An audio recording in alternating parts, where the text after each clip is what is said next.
and welcome to episode 10 of the Absolute Game of Nerds with your non-geek, non-nerd hosts, JP and Rohan. And today we have another special interview with Jason from Omega Collects. We're going to be talking about some original artwork today, and looking forward to talking with him. Rohan, go ahead and introduce our guests in a little more detail there. Yeah, so we got Jason from Omega Collects with us today. I met Jason through both Errol and Lawrence, who we've interviewed in the last few weeks. He's kind of the third guy that they always mention. Jason's got a cool thing with original art that we've not talked to anyone in that realm. So he's got some info there, and he's also got some ambitious collecting goals. And he's got his own channel, Road to a Key, which is great if you haven't checked that out. And we're talking about that. But in the meantime, everyone say hello to Jason. Jason, how's it going? Hey, good. Thanks, guys. Appreciate you having me on your show. Yeah. So, Jason, we always kind of start out our interviews just kind of like a basic origin story for you. So, like, who you are, where you're from, right. What got you started into collecting, that kind of thing, who you loved growing up, that kind of thing. Why don't you give us a little rundown? Right. Good place to start. So, like you said, I am Jason from Omega Collects. Got into collecting back in '82. As a young little 12-year-old, and got educated by a good LCS owner who schooled me on some of the ways of collecting.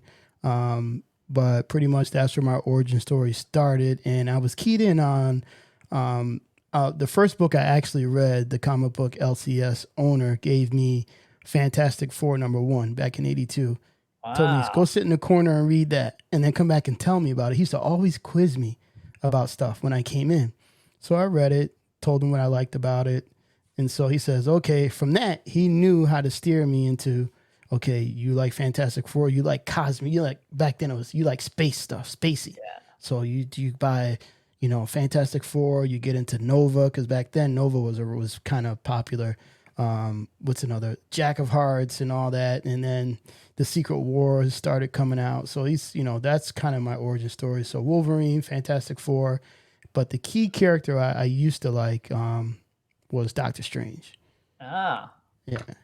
Oh, yeah. Real quick question on the So when you were a little wee lad in the corner reading Fantastic Four #1, did you have any idea how much money was sitting in your hands?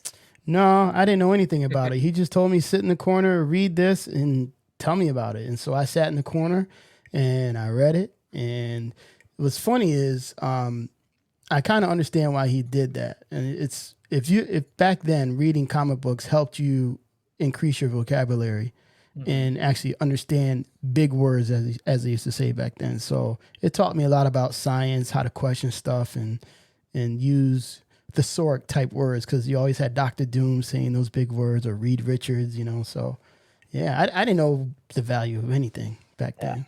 Tell us what attracted you to Doctor Strange. I mean, I'll be honest, like I can't name a single other person I know who would say their favorite. I don't even like Doctor Strange, but I don't know anyone that say this is their favorite. Well, I'm gonna tell you, growing up in New York, and Spidey is the New York character, and I like Spidey. I like Doctor Strange because I just thought the powers that he had was kind of cool. All these mystic powers, and he can say these chants, and all these things would happen. So that kind of like fascinated me, and I liked his outfit. So I used to walk around at 12 now with a cape, with a towel, shaped it into a cape. It was red, and I used to walk around doing all this weird stuff. Yeah, that's awesome. Well, obviously, you're going to talk about your collecting, but do you have a Strange Tales 110? Yeah, it's funny. I did. I got rid of it because, again, it's all about. We'll talk more about this. It's all about when you attain what you want, then it's like, what's next? So we'll get to that. But yeah, I did have Strange Tales 110. JP, I cut you off there. Sorry. Go ahead. What were you going to ask? No, I was just going to say my thought on Doom was he looked like Darth Vader to me. He looked like early Darth Vader. I think that's where George Lucas' ideas for Darth. So yeah, he was a scary character, but I liked him too because again, it's that whole sinister vocabulary. Sometimes you root for the villain, and then too back then they had a Fantastic Four cartoon, and so I used to watch that. And if you do ever go back on the Disney Network and watch it, they actually had the trilogy, the 48, 49, 50 Galactus. It's there. Yeah. I actually, when I first got Disney Plus, because I watched that cartoon as well growing up. And I always remember those specific games because Silver Surfer is my favorite. And I was like, I Yeah. went back and I watched those ones and loved them. They're great. Silver Surfer is a complex character. He reminds me of a cosmic Spider-Man.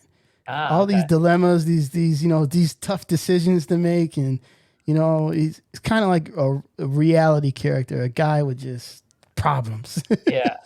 I always tell people, I've told the story on the show before. My love started in 4th grade. Someone handed me a Series 2 Silver Surfer card. I looked at the card. I was like, whoa, this guy is awesome. And then I flipped it over and I saw those power ratings. I was like, blown away. And like, I've been in love since. Yeah. When we get further in, remind me to tell you more about when you mentioned the power ratings and stuff. Remind me to talk more. There's an omnibus I want to show you guys. Oh, all right. What were you saying, JP?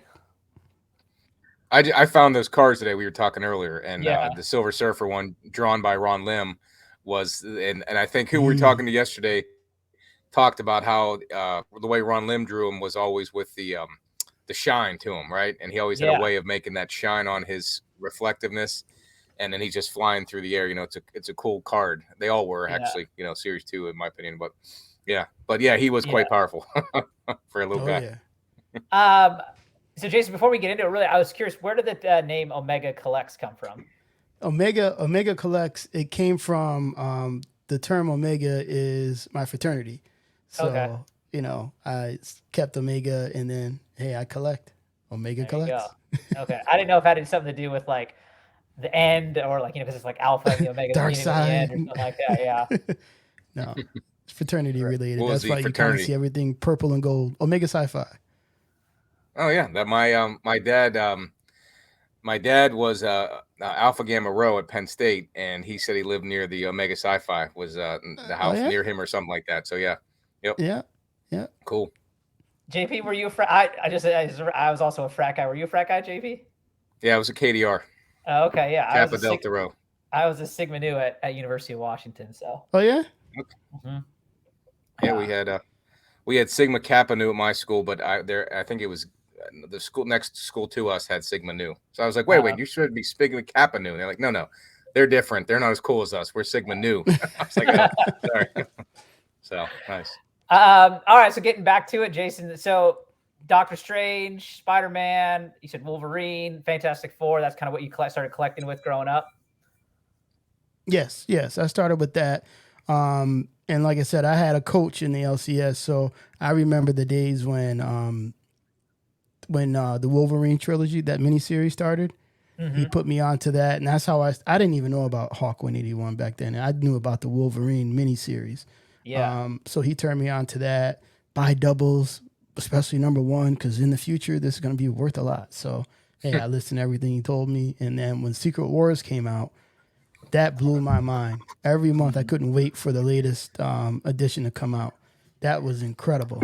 I still have those books, by the way. Oh, nice. Yeah, nice. JP and I talk about often that Wolverine Limited Series 1, the cover is one of the most like iconic from my childhood. Like I remember a handful of covers.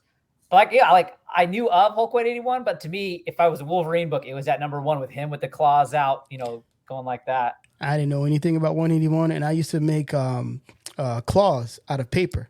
And I used to have the claws, and I used to always do that one pose he did on the cover. Oh, yeah. Man, Jason's mom's kind of got some great photos of you with your towel cape and your paper claws. She's got some photos, man. I mean, between Doctor Strange and Space Ghost. Yeah, it's some pictures Ghost. around. Yeah. Space Ghost was a man. I love Space God. Ghost. Yes. Christ. But that was my fraternity nickname was Logan. So. Oh really? So that's because the guys, they were in the comics too. So I got the nickname Logan. So. Oh man. Yeah. I had arms like him. A lot of extra hair in his arms. So that's how I got it. Yeah, I got the nickname Underdog. So. Oh, nice. Yeah, there's a reason for everything. Oh yeah. So then tell us about Road to a Key. Let's get started there. Like, how did that get started? And then the first big, so was it AF-15, right? Was your kind of first big hunt, I guess? How do you want to describe it from there? Go ahead. Yeah, that's okay. So Road to a Key basically is personally, it was my journey when I got back in 2018, because I always wanted, when I learned about Amazing Fantasy 15, that Spider-Man #1 wasn't the first, because again, I was young, I didn't know. But then I always said, hey, when I get older or I get enough money, I'm going to buy Amazing Fantasy 15.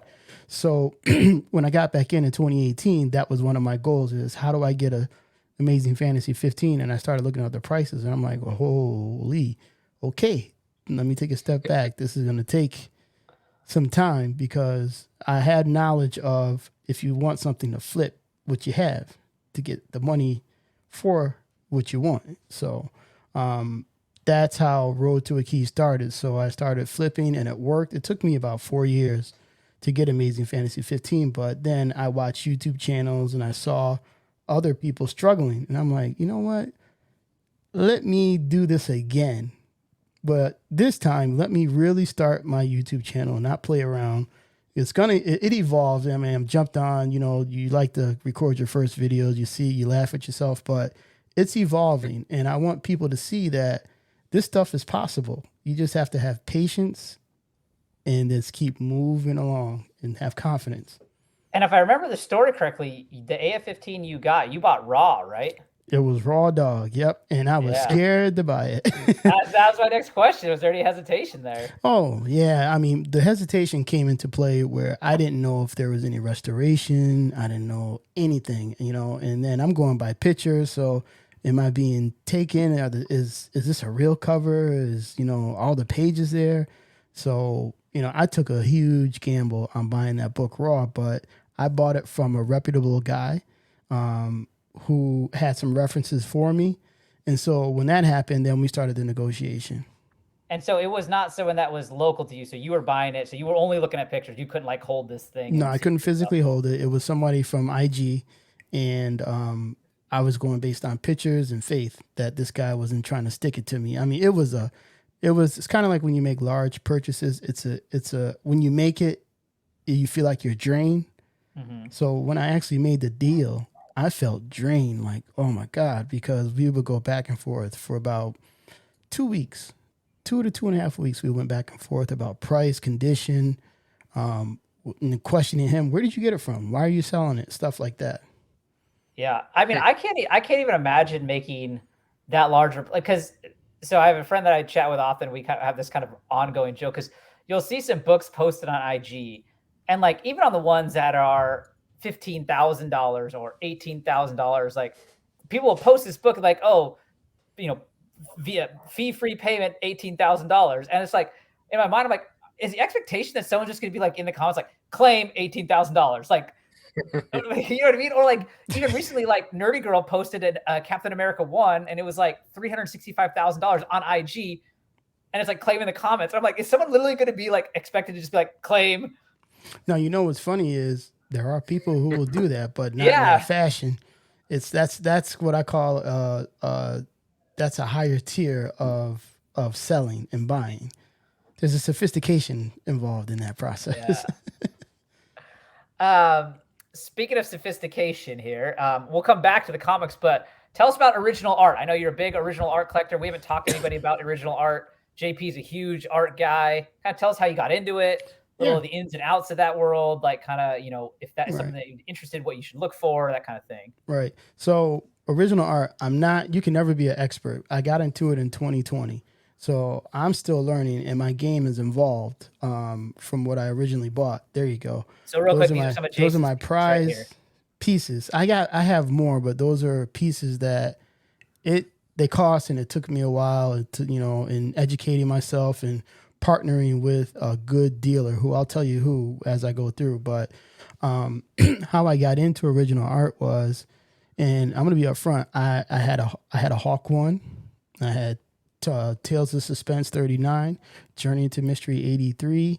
So I've had the big books, and you get them, and it's like, okay, what's next? And original art is the natural progression. For some people, you go to the original art, one of a kind, which you have, no one else has in the world.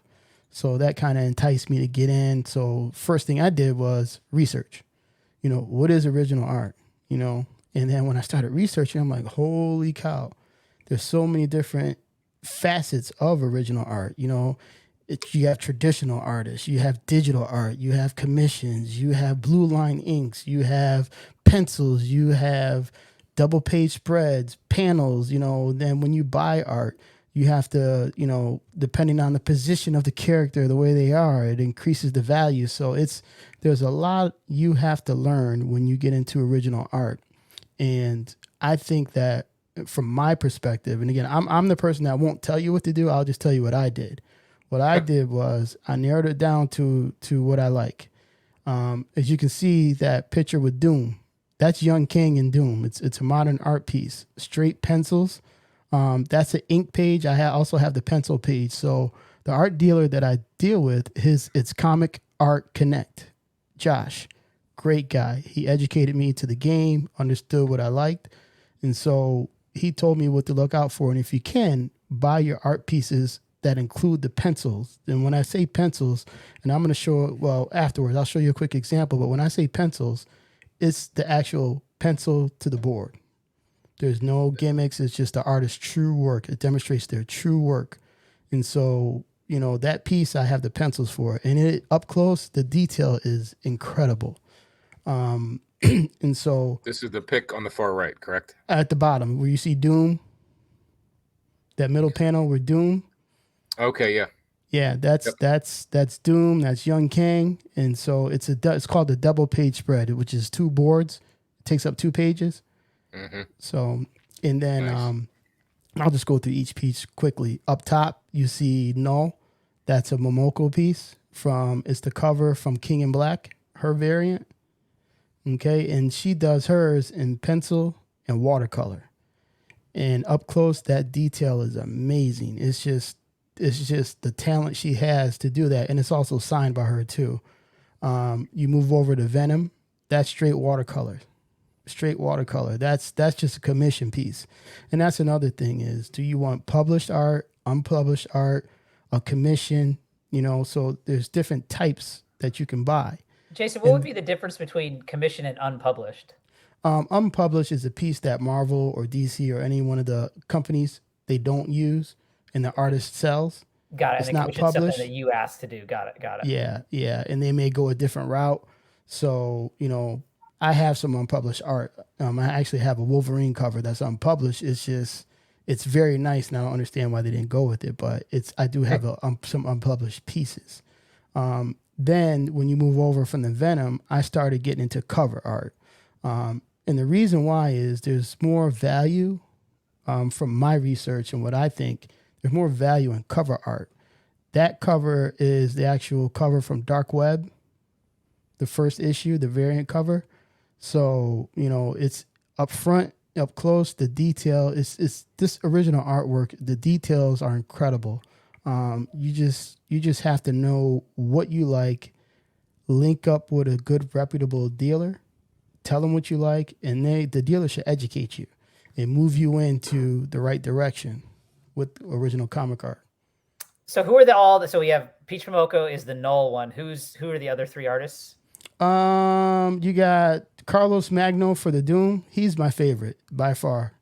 And then you've got Gomez for the cover of Dark Web, and the commission. Oh man, I forgot who that commission's by. I have to look on the back because he's signed it. I have to look on the back and get you the name. But I personally like Carlos Magno's work.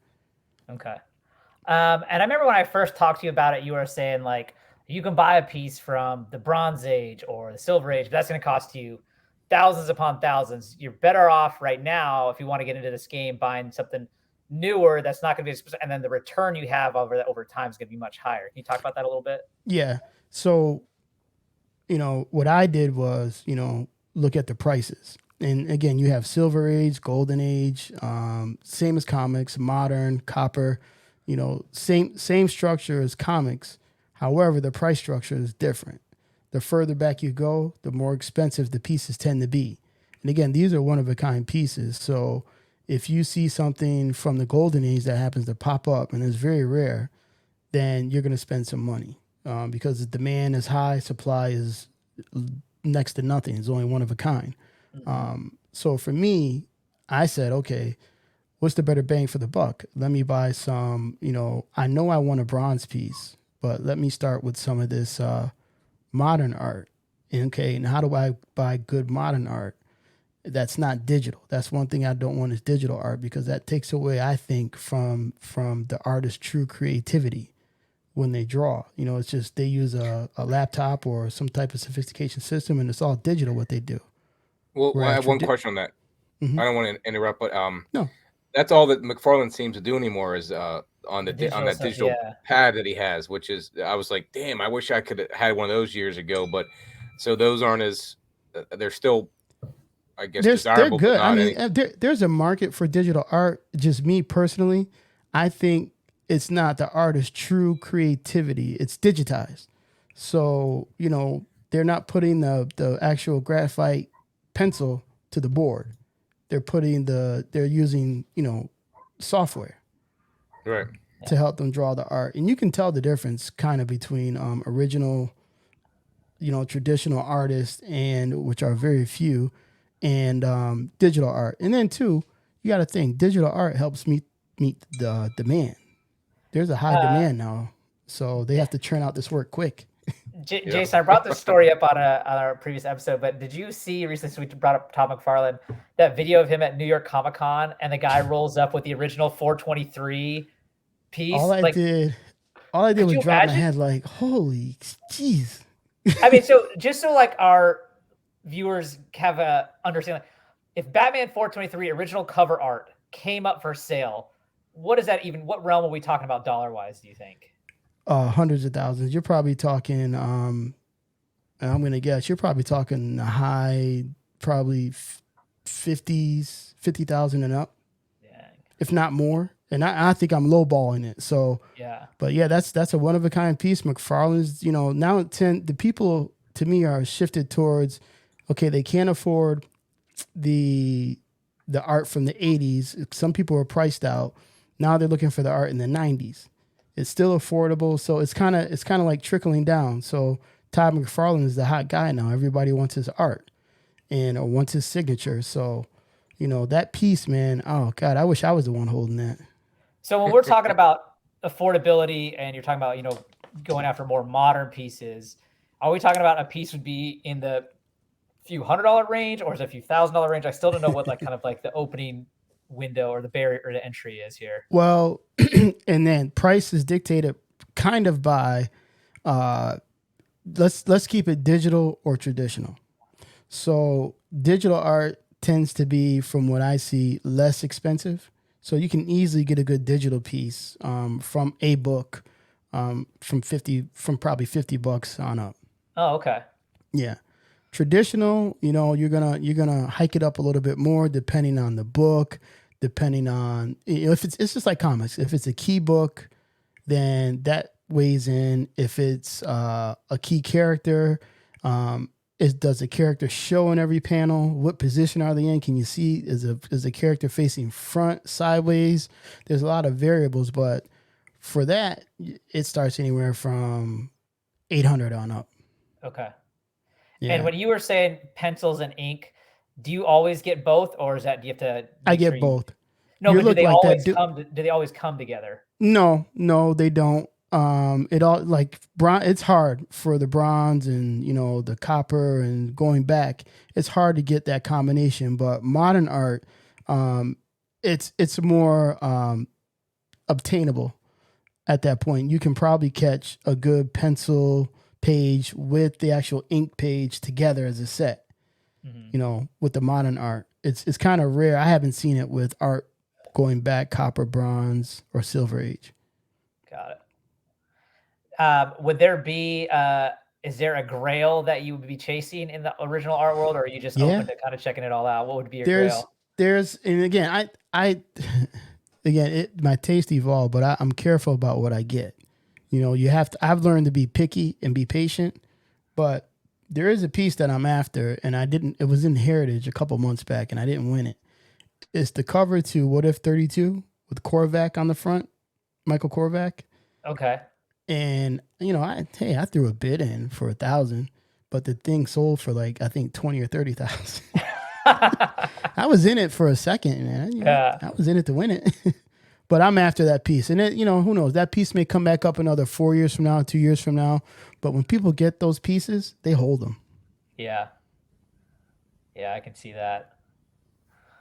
That's awesome, though. I mean, like that stuff you got on the wall there's obviously pretty. So do you do the whole same thing system, road to a key to fund this stuff, or do you have a special side pot you make for this kind of stuff?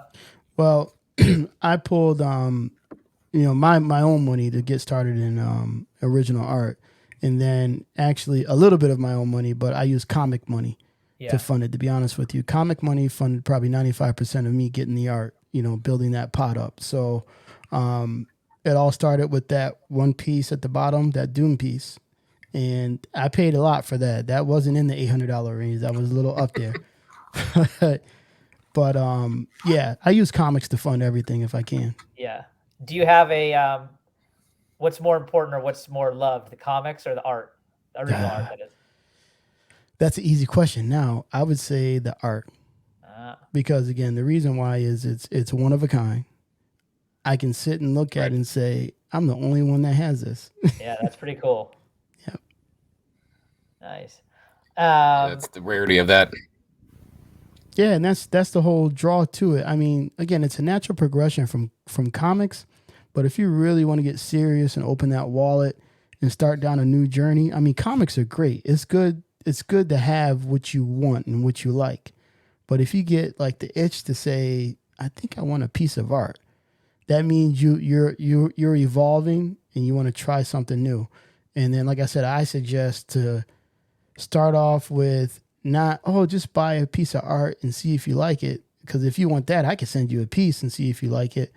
But start off with a character that you like and buy a good piece. And if you can, get a cover piece, because they hold value and they rise in value. Yeah. Where would one person, like, if they wanted to start purchasing original art? Obviously, you gave the name of the dealer that you use. He's on Instagram. Where else would you recommend people go and look for this kind of thing? I recommend people go to like the auction houses, Heritage, Comic Connect, Comic Link. There's some reputable IG sellers. Once in a while, they have art up. A place called Panel Page Art you can go to, thumb through, and see what he has. There's also, you can go to Comic Art Fans. They have a sell section. You can look at what people are selling from their collections. But again, I suggest first to do a little research on the art aspect, so you know how to identify if someone's trying to overprice you on blue line ink artwork. And you can say, this blue line, nah, I'll pass on that. I'm not going to pay $1,000 for that. It's blue line. So let's see what else you got. So educate yourself first before you make a buy. Yeah, definitely. Yep. Took us a whole year to get used to comics. So I think it's another whole year to get and know the artwork part of it, right? I was so nervous year, when I made. Yeah, you're exactly right. I was so nervous when I made my first buy. And it was like I was super cautious because, I went from the whole nervous about buying, paying for it being shipped to me, and then when it actually arrived to me, opening it. I mean, I was nervous. Think about how nervous we get. Yeah, that's what I was going to say. Like, think about how nervous sometimes we get with comics we buy. Comics are this big. Some of those pieces behind you are huge. And you talk about, like, not wanting the thing bent, not wanting the thing rolled. Like, that's got to be nerve-wracking. It is. And if someone rolls your comic art, don't buy that shit. They don't know what they're doing. But the packages are huge. I mean, these are all 11 by 17 behind me. So they're not huge. It's just, these are pieces from my portfolio that I value the most. I mean, I have some good stuff, but these are the ones that I value the most. And it took a lot for me to get them. They're very rare. They meant a lot. The dealer helped me find what I like. And again, personally, I recommend a dealer that will educate you before you buy. That's a good dealer. Yeah.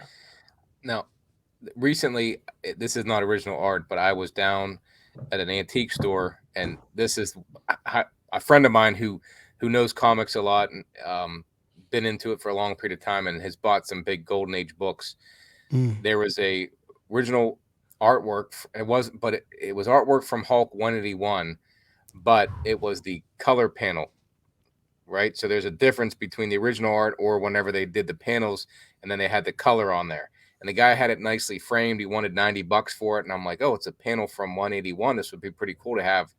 And I asked my buddy, and he's like, oh, that's not even, that won't hold its value, or it's not worth $90 or something, because Yeah. it was black and white with a couple color panels of that book. I think he might still have it for $90. Maybe I would have bought it, but I would have thought it was original art. Or, I was thinking, oh, like the Frank Miller stuff from Dark Knight. Look at this. It's right here in this antique store. I could have got a 181 original panel, but it wasn't, because I didn't know. And luckily I called him, but I wouldn't have been out a ton. $90 isn't a big deal, but right. if you're spending a couple $100, then yeah. Yeah, but see, that's the whole thing about educating yourself on, because you would have probably, it sounds like you were looking at the color guide, like at the end of the that's process, what it was, yep. they color, and it's kind of smaller, and it's the actual book, but the panels are laid out. So Yep. again, I suggest there's a book I can send you that it's not a long read, it's a quick read, and it hits the key points on original art and beginning, what you should do. I'll send you some links to a couple websites that I read and a few IG people, because and YouTube. And that's another place I went to educate myself about comic art, was YouTube. Just to see what's out there for beginners who want to collect original art. Yeah, no, that'd be good, because you can all make easy mistakes when you don't know what you're looking at. Who's your favorite character? I would Spider-Man, Wolverine, or Punisher, I'd say, but my three. Those are good but characters. Now it's Booster Gold and Blue Beetle. Omega Red. I would suggest start with the Wolverine page. You can get a nice Wolverine traditional art page. Start there. Buy a piece. See if you like it. Get it framed if you really love it. And just that first piece is always going to be the piece you're going to keep forever. So that's why I say, don't just buy a piece that you like just to feel it out. Really understand it. Buy yourself a good piece. Yeah. No, they don't come framed. You got to go get them framed. Yeah. You go get them framed. I asked that same question when we first talked. That's the expensive part.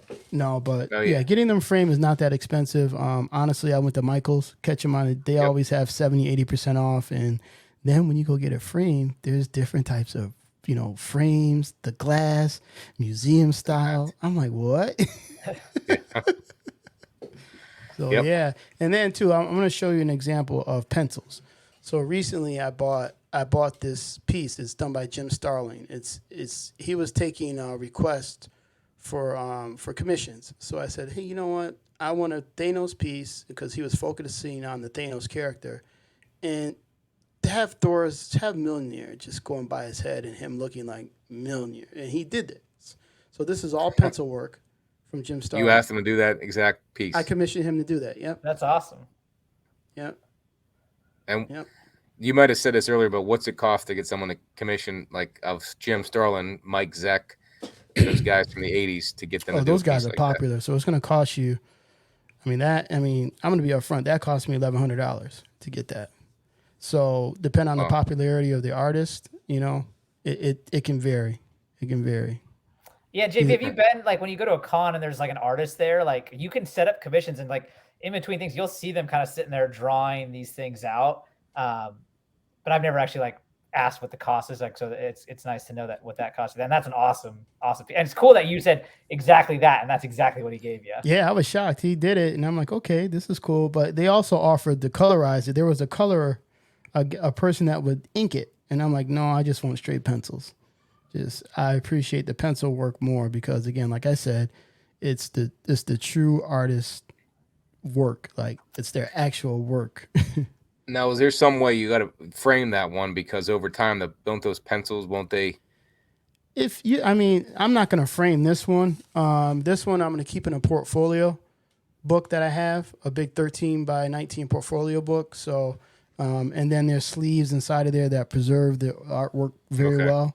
Because they can get smeared or something sometimes. Yeah. My old books can get smeared and they're nothing like that, but I was just worried somehow preserve it like a CGC does with books and get it preserved so it doesn't ever smear.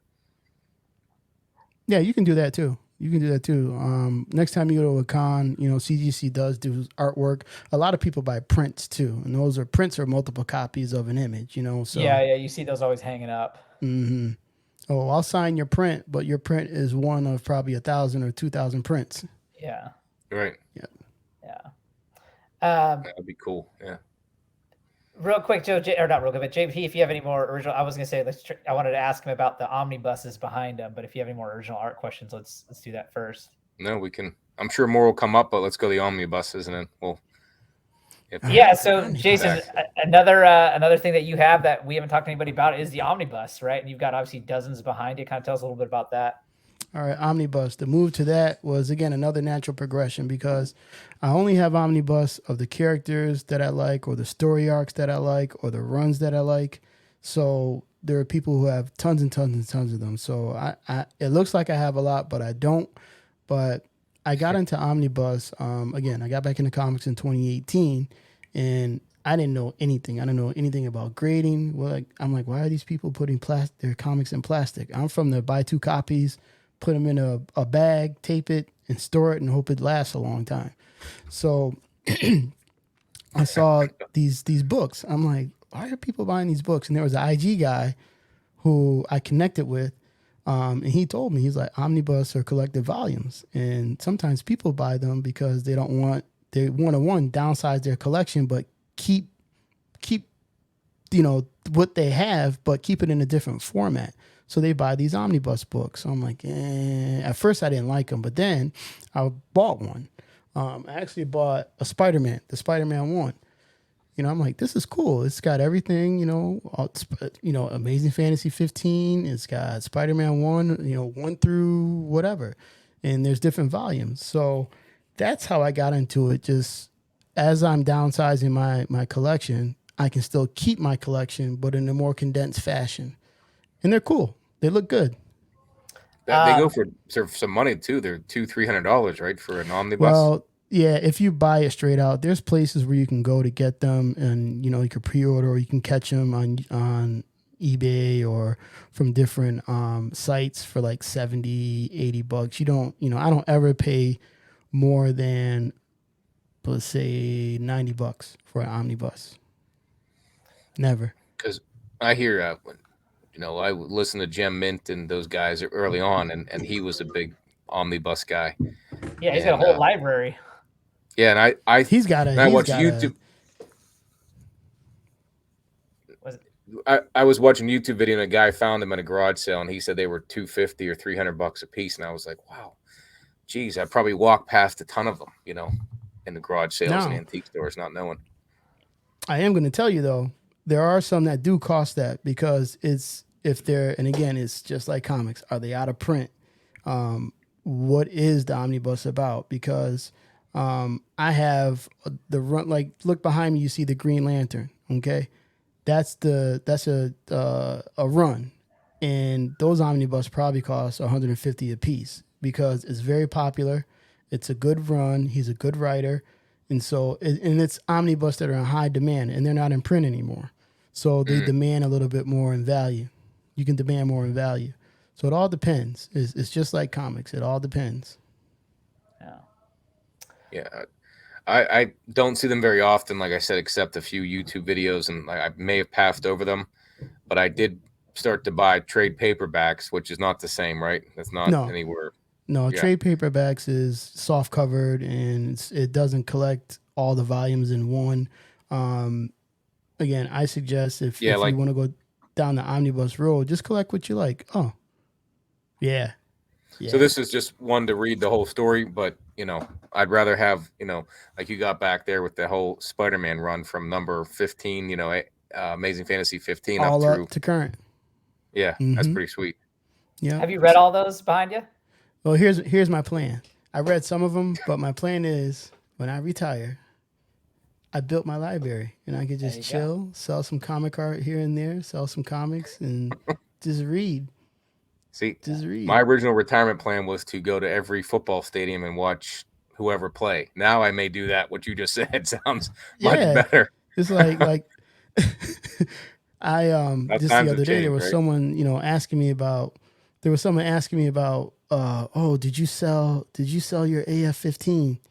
And I'm like, okay, but I can pull out AF-15 anytime I want. It's right behind me. So, and that leads me back to what you were saying earlier, Rohan. You were talking about how you used to look at, you know, like, I guess it was a scale of how popular the character was and all that. This omnibus here, Marvel Universe, the deluxe edition. Oh yeah, yeah. Do you remember the Marvel Universe books that would come out and it would give like and I'll just open up the page to one, but it gives you and I call it the schematics of Oh yeah. of a hero or villain. And so in the 80s, that was real big with me and my friends. We would just battle like, okay, this character would beat this character. No, they won't. Well, here's what this character does. Here's their powers. You would have the information to back up your claim. So this was the power rating story you said to bring back up, right? Exactly. Yeah. Yeah, it's definitely a good way. I mean, like, it's much easier to pull down one of those books than it would be to like flip through dozens of comics. Right. And again, it's space. It's space. Are Space, you really and going to collect? Go ahead. I was just saying, do you have to worry about condition too of those? I mean, Yeah, you can I flip mean, through you them don't- without worrying. You You're don't not really gonna throw want 'em to around, rip but you don't want an omnibus where the dust jacket and these dust jackets come off, and so you don't want a dust jacket that's all ripped up or the binding, is off and the book is all wobbly. You want a nice tight bind. The dust jacket to look good. You can always reorder dust jackets, but those are things you want to look out for when you get an omnibus. So is CGC slabbing these things now too? Shit, hell no. you That, how kill someone with expensive those that would things. be? Those slabs. Yeah. I mean, they do video games, right? In those cases are like that thick. Yeah. No slab. Well, It's that's the just thing. To read through them like that, though, they're gonna be well read or well used, as people would call comic books. Yeah, if they're you're gonna gonna be there go through when 'em all. people read through them. And I got some here that I bought off eBay, and they're in good condition. People usually read them once or they never read them and don't get to them, and they sell them on eBay, and you can snag them up kind of cheap. Like behind me, you see the Spawn. That's brand new. It's still in the plastic. So I'll have the other four Oh, yeah, yeah. volumes later, but that's something that later on in life, I'm going to read that because that's what I wanted. I always like Spawn. So I have the Spawn Origins, volume 1 through 5. I can pull it out anytime I want. Right on. So since we were talking about AF-15, I wanted to kind of transition back to that. So JP, I don't know if you were aware. So Jason worked 4 years to get AF-15.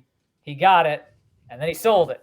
So Jason, why don't you pick back up from there where we're going? Yeah, I know people think I'm crazy, but here's the deal. And you talked to Lawrence about this and Arrow about this. So again, it's what books are you after?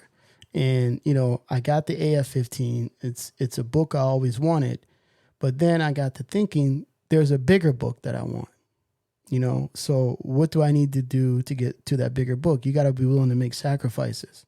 And so one of the things that helped me make the decision was when you buy big grails, let's call them, or gorilla books that me, Lawrence, and Arrow joke about. But when you buy these big books, you really have to understand you are making an investment. I don't care what people say, you're making an investment when you get to that big high dollar area. And one of the things is print count. There's over 3,000 copies of AF-15. There might be more out there. So that's an easy book to get. I can get an AF-15 at another time, but I can't find or get a Batman 1 that easy or an Action 23 that easy. So low print count, they're extremely rare. So the scarcity is there. And those are books that I'm after. First appearance of Lex Luthor, Action 23, and then Batman 1, you all know Lawrence got his. So those are two books that I'm after. So I didn't have the emotional attachment. I sold AF-15. That money's in the pot. And we're building the pot now to buy something bigger. And that's part of Road to a Key when I do the update is making sacrifices, not having the emotional attachment to books that you have, and then you lose, I got it. What's next? That means you want something bigger. So two questions. So Batman 1 is obviously one that you're hoping to acquire. First question, do you have a timeline that you think you could manage? Second question, now that Lawrence got No. it, does that kind of want you to pump up the timeline? No, me, Arrow, and Lawrence, we joke around and we keep each other on point. But I don't have a specific timeline. All I know is that book is going to continue to go up in value. Yeah, no doubt. So I can get a Batman 1 now, but the goal of Road to a Key is to show the people that, look, this is what I'm going after, and this is how I'm going to get it. So there are going to be keys that I buy in the interim that I can flip, and I prefer to buy raw. So you have to know how to raw grade when you see a book the best you can.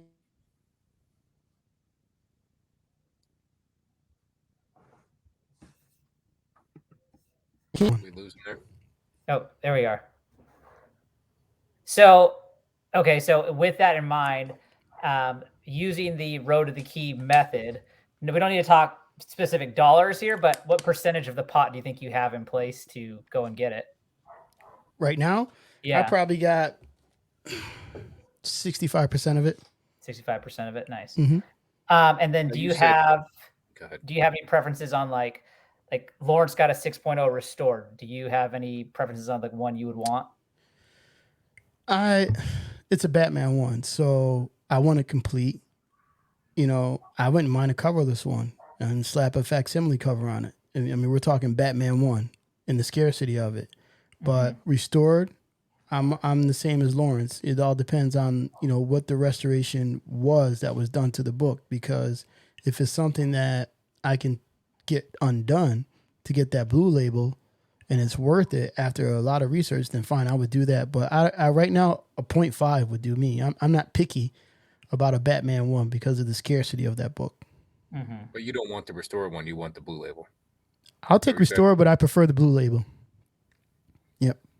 Yeah. So 0.5 blue is probably going to be one without the pinup on the back. And you're okay with that?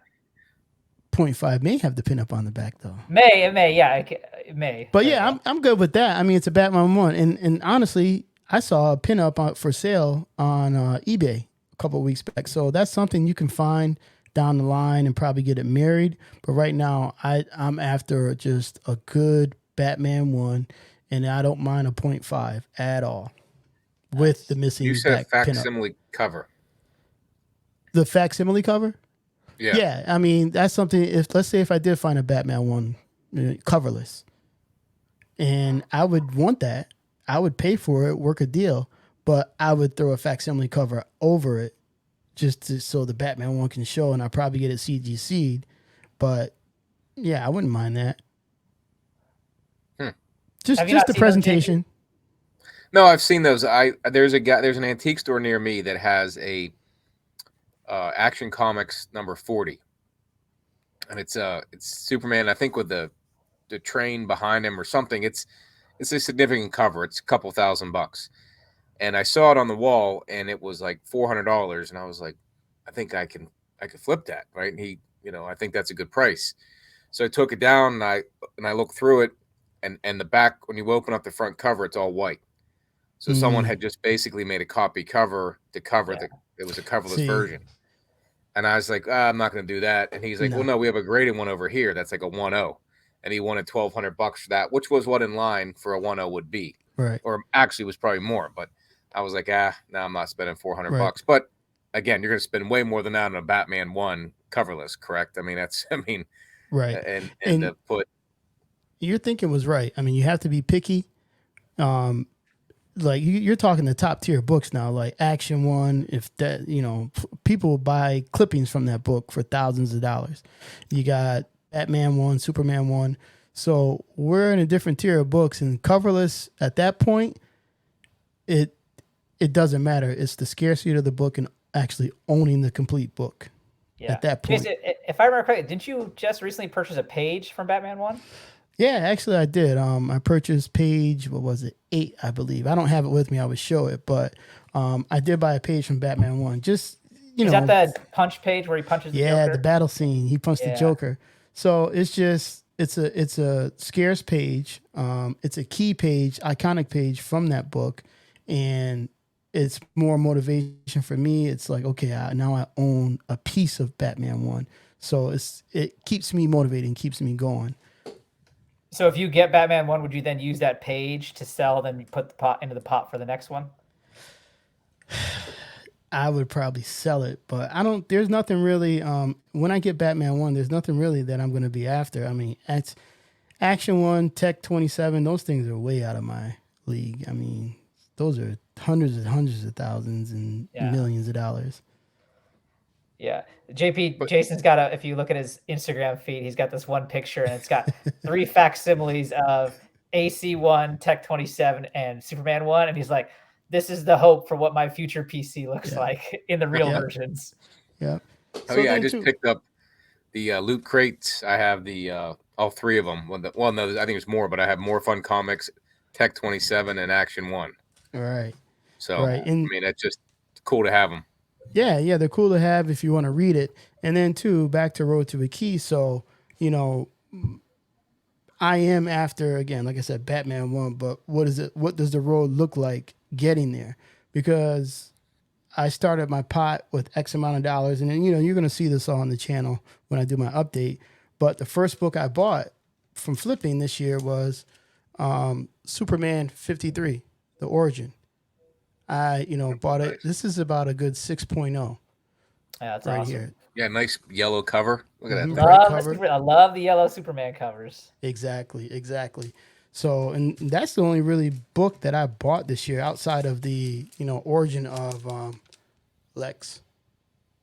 Nice. Adventure Comics 271. So, that these books are, again, part of that Road to a Key. And will I flip them? Yeah. I'll flip them eventually and use that money to add to the pot to keep going. And where do you sell the books that you're flipping? I use IG if I can, but short boxed, eBay. Some of the houses that you see on IG, like probably Elite, I use them a couple of times.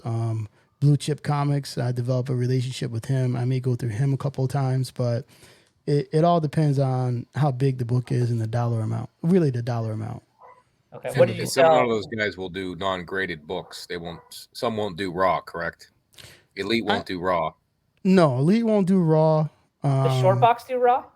I talked to them before a couple of weeks ago, and they're trying to go down that way. I don't know, but it's hard to find dealers that do raw books. I think your best bet is to go to like the auction houses, Heritage, Comic Connect, Comic Link. They do raw books. What did you sell your AF-15 through? What site? I sold it through, believe it or not, Shortbox. Oh, okay. Yeah, I always flip through kind of the Shortbox apps. It's kind of fun to look at stuff, so I definitely like cruise. Yeah, there's some good books there, and as we were talking, I see people, reaching out to me saying, "Hey, I can't believe you sold your AF-15." There's a bigger book that I'm after, and I figure, why not flip AF-15, release the emotional attachment to it, because again, there's so many of them that you can get another one at any time. And that's what people can't get past. I have a hard time with that, because what's wrong with having AF-15 and Batman 1? Right? Nothing. Like if there's a way to flip, Nothing, because here's see, these are things you're going to see on Road to a Key, and I'm going to give you a kind of a clue. So I will have AF-15 back in the collection, but at the moment, there's a bigger key that I'm after. So if I'm after Batman 1, what am I willing to give up to get that? You know, as Arrow would say, you got to open up the wall to get the big books if you want them. Yeah, and I think, and JP, you and I have talked about this when I talk about how some of the books I've flipped to get up to bigger books, is that the books that I've given up the understanding is that if I do want them back, that they're easily we'll say relatively, depending on what we're talking about. They are books that are much easier to reacquire than the ones that I'm using them to get is. Right. And that's the key. If you know that there are books that you want, like a lot of people are after 181, a lot of people are after, it all depends on what you're after. And so me personally, I'm after that Action 23 and Batman 1. How do I get it? I got to flip what I have. And in the whole process too, I'm downsizing. Yeah. At the same time. I will say that the Action Comics 23, the first Lex Luthor, that's a book I see less than Batman 1. It's not like you see Batman 1 often. Oh yeah, Action 23 it's rare. It has a lower print count. I think there's, and don't quote me, but I think there's only 76 copies on the census. Yeah. And so, I'm looking for the right copy and the right grade. Um, I saw a raw copy, but kind of scared to buy it raw. Again, that whole AF-15 factor came back to me like, what's the restoration? Is there tape? Yeah. All these unknown variables that you have to think about when you buy raw books at that caliber. So Yeah, then there's we. I was gonna say, you guys. I don't know if you guys listen to Bronze and Modern Gods, with John and Richard. Those two guys, they do a good job every week when they release their video. But Richard wanted to buy an AF-15, and he just could. He said, I don't know if I could do it over internet and getting it shipped to me without physically holding that book, especially like you're saying about restoration, right? You want to look at it and hold it because you send out 10, 12. I don't know how much that Lex Luthor book, maybe more than that. And if it's restored, you're done, right? You need to. Yeah. I'd want to see the person or find someone within 100 miles I could drive to and look at that, and then pay them that way. Yep. And that's If it one of the looks good. factors I thought about. And that's where you go. If you can't, you find a reputable dealer that you've dealt with before who has a reputation and who will look out for you as the buyer. Yeah. Take his own interest of making money off you out of the picture to get you what you want. And I mean, Now, I will say too, like with a Batman 1, let's just say, right? Mhm. This is thousands of dollars. I mean, you could very well likely consider just like wherever you do find the one you want, like consider like, hey, I'm going to fly out. Because I mean, the cost of a plane ticket is potentially a drop in the bucket compared to what you're going to drop on the book itself. Right. And if it gives Yeah. you that peace of mind, like it probably is well worth it. Yeah. Some people do that. Yeah, no, I'm sure. Yeah. Now, when you talk about a comic dealer, when you buy real estate, you have your real estate person, and they have theirs, and sometimes they're dual roles. Should you have your own comic dealer, and then they have theirs, and then they kind of that guy or girl is working in your favor to You know, find the that's book? that's a good point, and it all depends on the person and their appetite of how they buy. It's always good to have a broker in the middle, but again, a broker takes a fee. Right. So whatever he finds or he or she finds for you, you have to tack on their fee on top of that. So it's tough to find someone that will just be in your corner to help you get what you need. I still keep in contact with the guy I bought I was the second owner of the AF-15, so it didn't pass too many hands, and I bought it raw. So I still keep in contact with him. It's just at this point, there's a bigger book. I'm not afraid to give it up because I know. I mean, I can go out and get another AF-15, today if I wanted to. But again, road to a key. There's books that I'm after that I want to invest in, and that's more important to me at this point. And I will have another AF-15 back in the PC though. That was going to be my one of my follow-up questions. So once you acquire Batman 1 and Action 23, would that be the next book then for you? Getting back AF-15, or do you have other goals beyond that, like realistic goals, we'll say? Yeah, I mean, backtrack, get the AF-15, just get the top 10 books that I want to have on my PC long term. And when I say long term, I mean like 20 plus years, and probably pass them down. There are books that I bought for my kids that they will appreciate. They have it 20 years from now. Like I bought the UF4 1 in 25 Djurjevic like years ago, and now that Before it thing was is $43,000. no, I didn't buy it. I wasn't lucky enough. I wasn't smart enough to buy. Remember, I had just got back into comics, so I wasn't smart enough. I bought a CBCS book. It was a 9.4, and I recently had it cracked last year to have the Bendis signing was happening. I'm like, all right, I'm gonna take a shot. This thing may come back higher. Dun, dun, dun, dun. It didn't. Came back at 9.2. But I have a good 9.2 that's signed. That book still there's only worth like something. 1,000 copies. So Yeah. just 10 miles is what the kids like. That's what the kids like. So Yeah, that's my goal too. Like I've mentioned before in the show that I have 3 kids, and my hope is that one of them gets into it with me, and it's something that I can pass on down to them.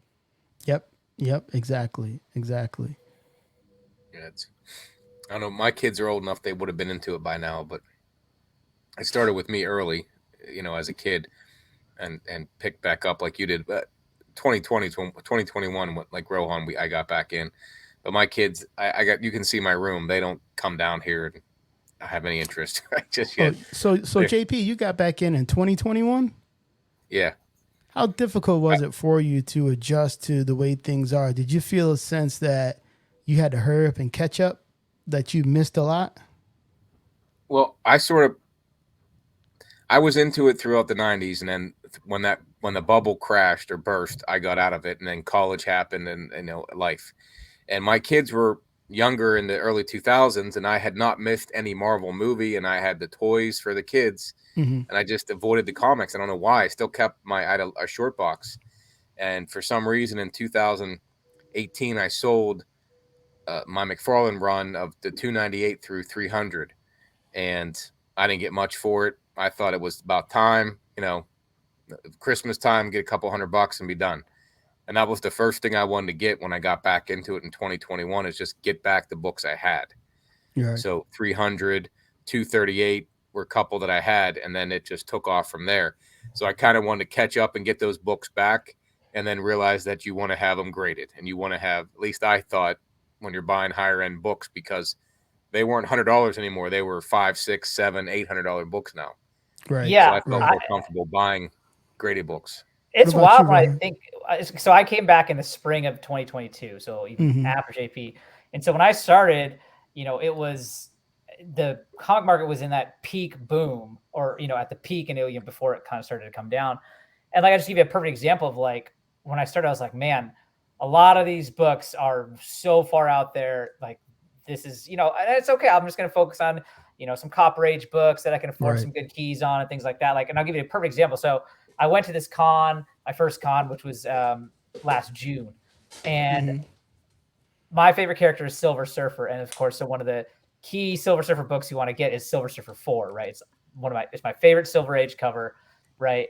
And there was a 2.5 at this con, and it was $1,300. I was like, man, that is expensive, and that's just a 2.5, Yeah. right? I now have a 5.0, which I traded for in this past fall, and the trade value that I had to get to was $675, right? Mm. Like, so we went from a 2.5 that was $1,300 to a 5.0 that was 675. So like that was nice for me to see. Is like, oh man, this was one of the. So when I first got back, I was like, that was one of the big. I was like, man, if I could somehow build up to that book, I want to get it. And like now to think I have a twice as good of a grade at half the cost. Like Exactly. excellent. Do you guys Well, also feel that if when you got back in, knowing what you know now, do you guys feel that you wish you would have had someone to educate you on the whole lay of the land and tell you, hey, go after this big book rather than go after the smaller books? I mean, I think it's all a learning process. Plus, like my tastes have evolved a little bit. Mm-hmm. Also, understanding, just learning that, like, again, I've talked about this before. It's like, before it's like, oh, I can't afford this $300 book, but I'm going to buy 10 $20 books. And it's like, wait, if I just don't do that and then do that another month, guess what? I can have that $300 book. Right. And so you kind of, as you get into it, it's all learning. And so like, even though like and JP and I have talked about, it's like one of the episodes we want to do on this podcast is 10 things I wish I knew when I Oh, started. that'd be great. That'd be great. Right. And do I wish I knew these things? Of course. But like, again, it's still part of the learning process. And like, it's not like I didn't enjoy it. Like I still had fun doing it. So I don't regret. And at least for me, what makes me feel good now is all those books that I spent money on, I've been able to trade for Exactly. the big books that I want. So I haven't spent any more dollars moving up to these blue chip keys than I had already spent. Like it's already, so like what I think so I haven't wasted any money, right? Like in a sense, it's like I've now just reformed the collection using what the collection was. Right. Right. Same thing here. Just, I was in for the mad dash to get, well, I missed this, I missed that. Wait, and I was trying to use the old ideology I was taught in the late 80s. It didn't apply now. So, I just wish someone would have tapped me on the shoulder like, wait, slow down. You don't need to do all that. Yeah. Wait, Yeah, what was the 80s again? Say, I forgot what you said about that part of it. What did they tell 80s? you to do in the? Yeah. Oh, well, the 80s, I was taught, I was old school. I was taught good story, good art, buy. And you knew based on those two things, if the story intrigues you, you got a good book. No matter what, and it all depends on the person. So that's how I ended up going cosmic characters.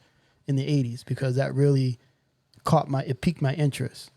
And so a lot of things, I think today, a lot of people don't read comics. This is just my opinion. They go for the cover. It's all cover buys.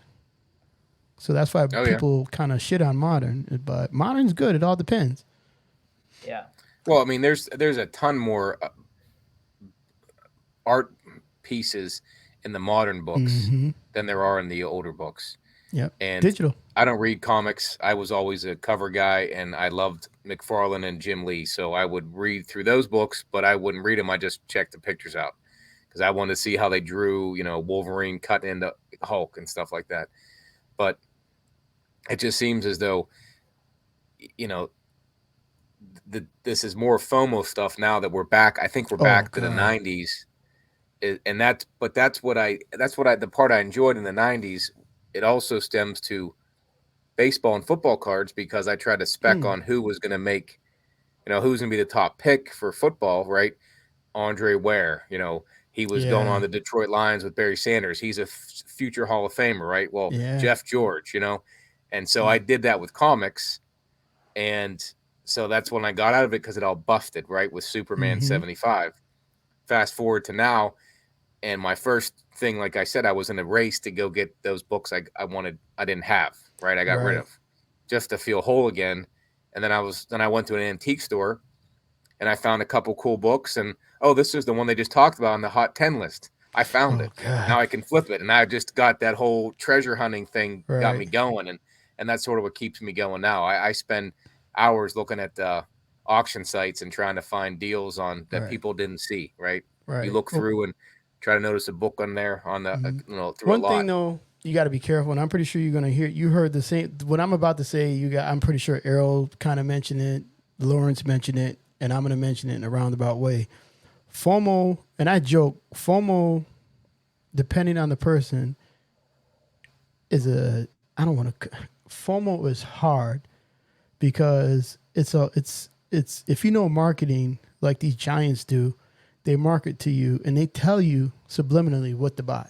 So it's kind of like you got to have this because this, you got to have that book because of that. So you FOMO into a lot of things, not just comics. There's other things you can FOMO into, but FOMO is hard to control because again, you just want to have that book or that item because you think it's one of a kind or one of 1,000 and you own one. And then people get upset when they go try to flip it or realize they FOMO'd into the wrong thing and they get pissed off. But, and then they end up with a room full of comics, like 30,000 comics, 40,000. I see these guys with 30, 40,000 comics. And I'm like, how do you live with that? That's what the fuck? Yeah. And I think too, one of the fun things about kind of going the road to a key method that you talk about is that when you're working for it, and then you get it, that book has so much more meaning, right? Because we could all theoretically, essentially go on eBay right now, put down a credit card and buy whatever we want, right? But then you get it, it's like, right? Versus like, I took time, I, flipped this, flipped that, worked it up and got this. And now I got it. Like I achieved this goal and just add so much more value personally to that book to you. Yeah, and people are afraid to, once again, I'm taking an Arrow quote. People are afraid to open up their wallet. That's it. Like right now, what's everybody FOMOing? They're FOMOing into DC Batman now. But they're not, if you take a step back and look into what people are rushing to buy, Superman's going to have Superman Legacy. That's going to start the whole new journey with DC. Right. So 9-6, baby. Flip it, get rid of it, flip it. No, it's hard to do now. I can't do it. I got an offer today on eBay. I'm like, I'm gonna sell keep it. Hey, okay. So yeah, we'll talk offline because that's 181 right here. Next Hulk 181. Believe me. I love it. But you know what? That's a book that you like. You got. It's something you're gonna keep. That's cool. That's fine. But think about this. Let's say DC, Superman. Everyone's chasing that. I think I forgot which book everyone's chasing. If you're really like Superman, you want to know, you start thinking, all right, who are some of Superman's villains? Who were some of the key Superman books? Where do I get the origin from? Those are books that some people you may want to go after those books, but in order to go after those books, the turnoff is I got to open my wallet. So that's out of my league. A lot of people, that's out of my league. That's out of touch for me. And actually is not. Just have some patience. Well, think about save, flip. The movies didn't move books in the 2000s, right? No. Spider-Man didn't move anymore because of the Tobey Maguire movies. The X-Men books didn't move. Those were just the repercussions of us collecting in the 90s and 80s, right? Because we made those characters popular and they finally made movies that were decent. So Good the stories. books didn't move. Right. They move now, and even I don't remember hearing much about it in 2008 because my kids have a ton of dolls, like big stuffed animal, Iron Man, Captain America, because that was popular, but the books didn't catch on. I think they slowly moved up, and I don't know if COVID helped that or not. It seems like it helped a lot of things, but it just didn't really, the movies didn't catch on. So that's the thing about DC. Will the movies make Booster Gold the next Hulk 181? I don't know, right? I doubt Jason, it. you should know the joke we have is before Booster Gold, JP was banking on Omega Men 3, first Lobo. Oh man, but I love that. Man, you should have bought 18 copies of those. James Gunn broke his heart last week. I know, but I found one at an antique store. I found an Omega Man 3. I got it graded 9.4, I think. So JP, let me ask you a question. Who's your favorite DC character? Let's just say. Go ahead. If I had to say, it was Batman, right? Batman and Superman were my probably tops. But if you look at Superman's run, besides Superman 75, The Death of Superman, there isn't a key book from like 350 on. There you go. Nothing. There you go.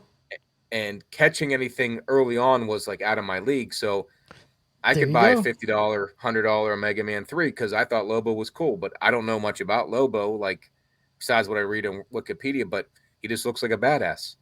And I thought he's the Deadpool. At least I thought he was the Wolverine of DC. Now he's more the Deadpool of DC if he ever makes a movie. But I mean, that's the thing.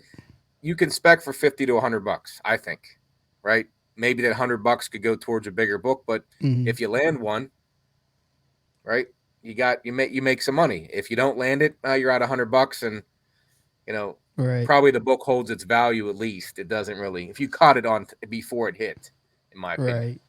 Right. So, and that speculation is another thing. But let's say you didn't buy, let's say, like you said, your favorite character is Batman. Let's say if you would have held that money and you would have went after, let's say, Batman 47, the origin of Batman, or another Batman key, and just keep adding to the pot, you may have been more happy, and you may have a book that's rare, and because of that, you may have a book that increases in value and also satisfies your appetite for having a Batman book. Yeah, but and I'll tell you, like a good one for that purpose, and you can even consider this kind of spec, Batman 181. You can find that book for around $500, say. First Poison Ivy, potential character that you could spec on. I had that. Yep. And it fills your Batman like huge key. Like that's what I'm thinking about. Like if I wanted to do something like that. And JP, you're just what would we have done for the last all right. year? And JP, we're all alike. We're all like, let's say you did buy a Batman 181. You want that book to look good. So then you start getting into what grade would make me happy. So then you say, all right, I don't want anything less than a 6.0. And then you start seeing the prices, and then you may say it's out of my league, but it's never out of your league. It's just a patience thing. Yeah. Yep. Yeah. That's what I think I lack on the comic book side is the patience because I do enjoy the hunt. JP, don't feel bad. When I came back and I told you, I scrambled to buy everything that I could. And I just recently understood that I have to slow down. I have to think about the long term, what would make me happy. And having a small PC of 20 books, 15 to 20 books, what would that look like? That's a hard question to answer for yourself. See, I'm probably, there isn't maybe 20 books. There's probably 100 books I could have. I have, four or five short boxes, one long box. I'd like to sell them all. I don't really care to have runs. I like key books. I like great covers, and I want to display them. That's what I like to Right. do. As you can see behind me, then there's a whole wall in front of me full of stuff. Right. And it But all depends. Yours can be 100. Roy, yours can be 500. Me personally, mine is 10. I want to get down to those 10 books that I can pull out a little box and say, look, okay, here's this. Keep my few pieces of art. And, kids, here's your Strange Academy books and here's your UF4, but these are mine. And, when I get older, I want to sell a couple, and I call it my F off money when I retire. Yeah. I may want to sell a couple of those top 10 books and then have 40 grand in the bank. I can go get my cup of coffee from McDonald's and a hash brown. or you could be reading Look Tech at that. 27, right? People want AF-15s for all kinds of reasons. Jason wants it for a hash brown and a coffee. That's right. There you Hash go. brown and a cup of coffee when I get 67. Well, see, that's the thing. Like, you got these books like, okay, Booster Gold. I remember seeing this book. I just, not because it was FOMO, but I thought, this might pop for James Gunn. But it's one that I saw, but I never got my hands on it. Same with Secret Wars 8, Secret Wars 1. There's like so many of them that as a collector as a kid in the 80s and 90s, you would see posters of them, but I didn't run into them as easily. We didn't have eBay. Right. We didn't have, so if your LCS didn't have it, I had to travel into town and, it was like the shady, shady town, shady part of town and going into the comic book store and trying to find these books. And it wasn't as easy as now. So now I can plaster my wall with all that, Punisher 1, Amazing Spider-Man 252, just the ones that were full of your childhood. So that's why it makes it harder for me to part with them, just because there's emotional connected. attachment. Yep. And I would actually, this is stupid, so no one shoot me for this, but I would take a Tech 27, I would take a Batman 1, but McFarlane's 423, I'm just as happy having that one on the wall, in my opinion. I would not turn down either one of those other two books, but I'm like, this is the best Batman cover in my opinion, right? First print, 423, 9.9, can't go wrong. I mean, that's Wish. and that's your key, and everybody has their own particular key. But I'm gonna challenge you.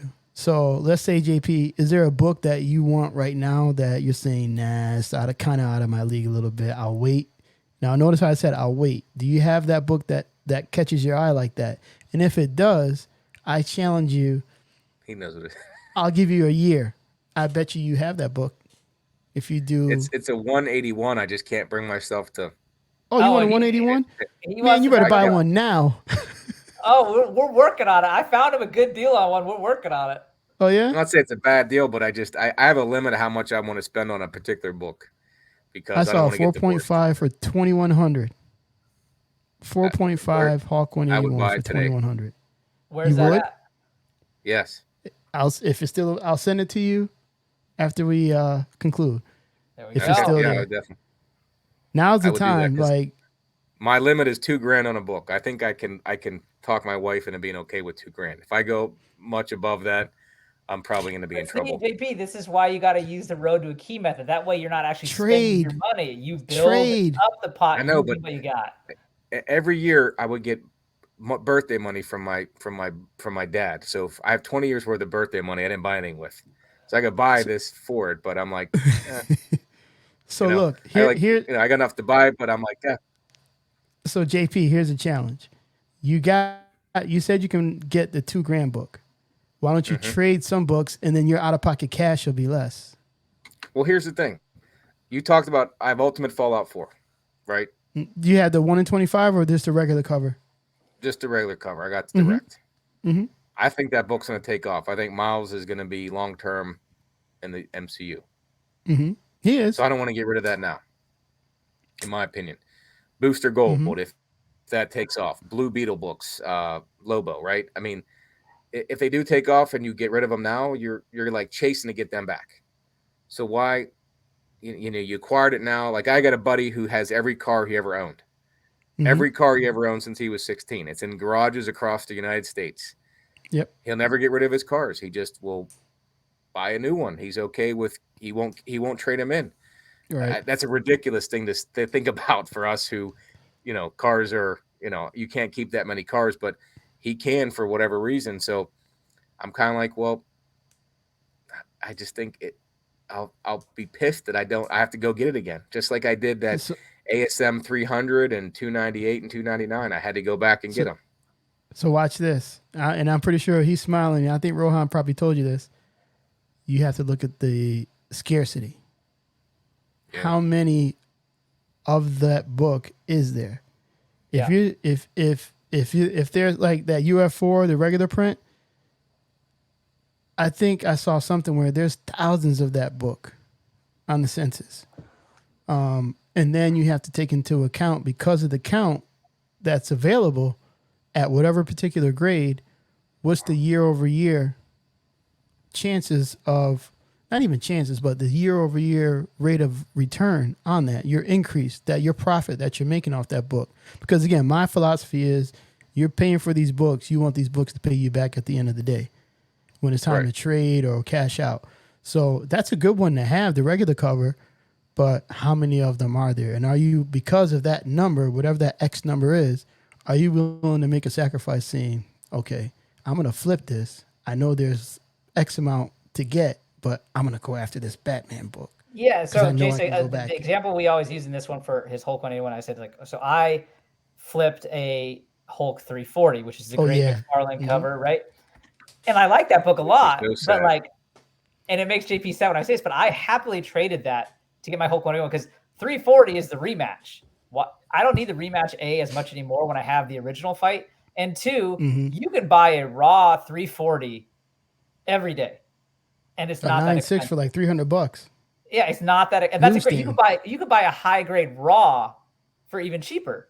They're always out there, so it's like I can always go back and pick that book back up, right? Versus the opportunity arose where I found the deal I wanted for the 181, and it's like, yeah, I had no problem selling off that 340 to get the money to do that. So let me tell you, JP and Rohan, my next thing is, and you know, I got to catch up on my videos, but I'm going to give it here. But my next path on my road to a key is, yeah, I have a pot of money, but I'm going to flip. My goal is to flip my FF48 4.5. I want ASM 14. That's fun. And I don't want to spend any of my real money for it. Yeah. So I'm thinking there's a book that's going to pop up where I can do kind of like an even swap. Yeah, I think you can do that. So I'm going to have patience. But yeah, JP, there's, you know, that UF4 or any other book that you think you want, man, just shoot for it, man. Just you gotta think, you know, when am I willing to give up? And it's cool to keep that UF4. Don't get me wrong, that's a good book. You are going to get a return in the future. But, you know, just books are attainable, man. It's just patience. And I had to learn that the hard way. Yeah, I think that's the hardest part, because I enjoy the hunt of these, of it. So there you go. That's what keeps me going. So I can spend $20 here on a book, $100 here, and then it adds up. And if I just didn't spend that, it all goes to the big hobby pot, fund right? itself, man. Yep, right. Let the hobby fund itself. I'm just trying to find margin on these books, and I found some, but I'm like, maybe there's more margin. And think of something like stocks. Think of something like baseball cards, where if you miss the top, you're kind of kicking yourself. And I'm not, and that's probably my problem. You might as well just flip quickly to move on to that bigger book like you're talking about. Just flip it quickly, move on to the bigger book.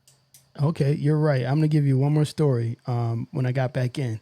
So when I got back in, I had a philosophy on which books to buy.